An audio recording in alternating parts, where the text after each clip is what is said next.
এক দানে বদলে গেল ইতিহাস। উসমান রাদিয়াল্লাহু আনহুয়ের ঘটনা।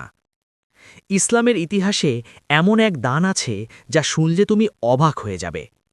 তাবুক যুদ্ধের সময় মুসলমানরা ছিল খুব কষ্টে।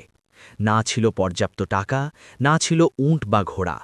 সেনাবাহিনী প্রস্তুত করা প্রায় অসম্ভব হয়ে যাচ্ছিল। ঠিক তখনই সামনে এগিয়ে এলেন উসমান ইবেন আফফান রাদিয়াল্লাহু আনহু।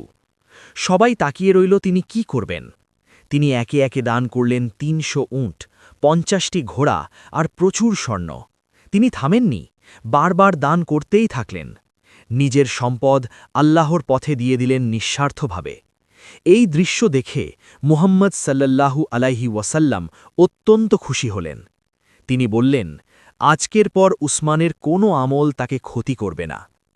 একবার ভাবো, এক দান আর এমন সুসংবাদ। তুমিও কি আল্লাহর জন্য কিছু দিতে পারো?